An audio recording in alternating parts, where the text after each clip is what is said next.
अस्सलामुअलैकुम रहमतुल्लाहि वबरकातुहू। हम पढ़ रहे हैं रेगुलर एंड डिफ्यूज्ड रिफ्लेक्शन।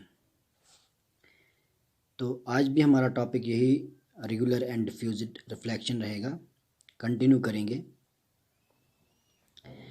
देखिए यहाँ पे क्वेश्चन एक है, मैं पढ़ लेता हूँ। Mention against each of the following whether regular और diffused reflection will take place when a beam of light strikes. Justify your answer in each case. ये देखिए यहाँ पे ये कुछ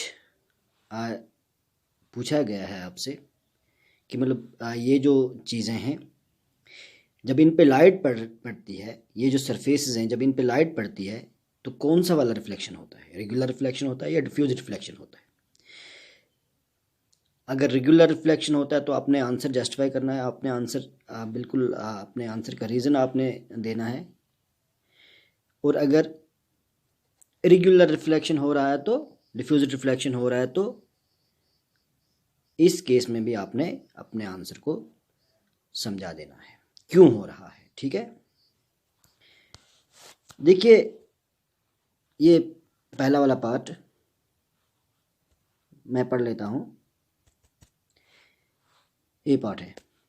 ठीक है, पॉलिश्ड वुडन टेबल, तो पॉलिश्ड वुडन टेबल से कौन सा वाला रिफ्लेक्शन होगा, डिफ्यूज रिफ्लेक्शन होगा या रेगुलर रिफ्लेक्शन होगा। मैं आपको कह दूं कि पॉलिश्ड वुडन टेबल से रेगुलर रिफ्लेक्शन होगा। ठीक है, ये यहाँ पे आप देख लो, ये देखो ए पार्ट का आंसर है polished wooden table regular reflection. अब नीचे ये पढ़ लो आप, a polished surface is an example of a smooth surface. ये जो पॉलिश्ड वुडन टेबल है, पॉलिश्ड सरफेस है, तो ये एक एग्जाम्पल है स्मूथ सरफेस की, और आपको ये पता है कि स्मूथ सरफेस से रेगुलर रिफ्लेक्शन होता है। ठीक है, a polished wooden table has a smooth surface, hence reflections from the polished wooden table will be regular. तो अब जो इस सरफेस से पॉलिश्ड वुडन टेबल जो है, जो इस सरफेस से रिफ्लेक्शन होगा, ये एक स्मूथ सरफेस है तो वो रेगुलर रिफ्लेक्शन होगा। ठीक है, बी पार्ट देखते हैं, चाक पाउडर। ठीक है, अगर चाक पाउडर को स्प्रेड कर लेते हैं किसी सरफेस पे या किसी मतलब जगह, बाद में फिर लाइट बीम ऑफ लाइट डालते हैं तो अब देखना है कि कौन सा वाला रिफ्लेक्शन होगा। ठीक है, ये एक इरेगुलर सरफेस बन जाएगी, चाक पाउडर एक इरेगुलर सरफेस है तो यहाँ पे डिफ्यूज्ड रिफ्लेक्शन होगा। ठीक है, chalk powder diffused reflection. Chalk powder spread on a surface is an example of an irregular surface. तो चाक पाउडर जब आप किसी सरफेस पे डालते हो तो वो सरफेस क्या हो जाती है, फिर इरेगुलर बन जाती है, तो इरेगुलर सरफेस से डिफ्यूज्ड रिफ्लेक्शन होना है। ठीक है ना, ये स्मूथ नहीं है, it's not smooth, therefore diffuse reflection will take place from chalk powder. ये स्मूथ सरफेस नहीं है और डिफ्यूज रिफ्लेक्शन होगा यहाँ पे। सी पार्ट है कार्डबोर्ड। ठीक है, कार्डबोर्ड सरफेस, कार्डबोर्ड सरफेस, ये तो यहाँ पे कोई समझने वाली बात नहीं है कि कार्डबोर्ड सरफेस एक रेगुलर सरफेस है, तो रेगुलर सरफेस से डिफ्यूज रिफ्लेक्शन होना है। ठीक है, ये यहाँ पे आप आंसर देख लीजिए, ये सी पार्ट है, ये देखो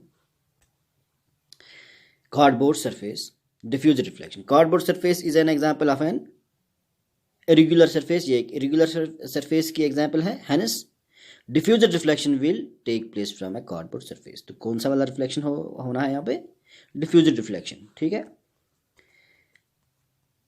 अच्छा D part, marble floor with water spread over it. एक मार्बल है, इस पे पानी का छिड़काव किया हुआ है, पानी है इस पे स्प्रेड किया हुआ है, तो अब हमने देखना है कि कौन सा वाला रिफ्लेक्शन। देखिए ये जो पानी आपने डाल दिया है मार्बल सरफेस पे, पानी जो डाल दिया है, तो पानी ने इस मार्बल सरफेस को एक स्मूथ सरफेस बना दिया है। ठीक है, अब जो लाइट रिफ्लेक्ट होगी तो यहाँ पे स्मूथ सरफेस से रेगुलर रिफ्लेक्शन होना है ना, ये आप यहाँ पे देख लो, marble floor with water spread over it, regular reflection. तो यहाँ पे क्या होगा, रेगुलर रिफ्लेक्शन होगा। Marble floor with water spread over it is an example of regular surface. ये एक रेगुलर सरफेस की एग्जाम्पल बन जाएगी, मार्बल सरफेस जिस पे पानी है। This is because water makes the marble surface smooth. ये पानी ने असल में इस मार्बल सरफेस को स्मूथ बनाया है, तो स्मूथ सरफेस से फिर रेगुलर रिफ्लेक्शन होना, hence regular reflection will take place from this surface. ठीक है, चलिए ई पार्ट देखते हैं। मिरर, ये तो मिरर में यहाँ पे ज़्यादा कुछ समझने वाली बात नहीं है। मिरर एक पॉलिश्ड सरफेस है, एक स्मूथ सरफेस है, तो रेगुलर रिफ्लेक्शन होना है मिरर से। ठीक है, ये आप देख लो, mirror regular reflection, mirror has a smooth surface, therefore it will give a regular reflection। ठीक है, यहाँ पे कुछ समझने के लायक इतना नहीं है। ठीक है, अब एफ पार्ट देख लेते हैं। ये यहाँ पे पीस ऑफ पेपर, ठीक है, एक कागज है। हाँ, कागज भी एक इरेगुलर सरफेस है, तो इरेगुलर सरफेस से कौन सा रिफ्लेक्शन होगा, डिफ्यूज रिफ्लेक्शन। फिर भी हम अपना आंसर यहाँ पे देख लेते हैं। ठीक है, ये देखिए piece of paper, diffuse reflection.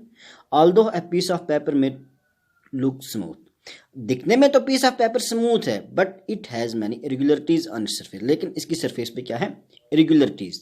मैंने आपको ये पिछले क्लास में कहा भी है कि ये असल में ये इरेगुलर सरफेस ये क्यों इरेगुलर होती है, पता है आपने?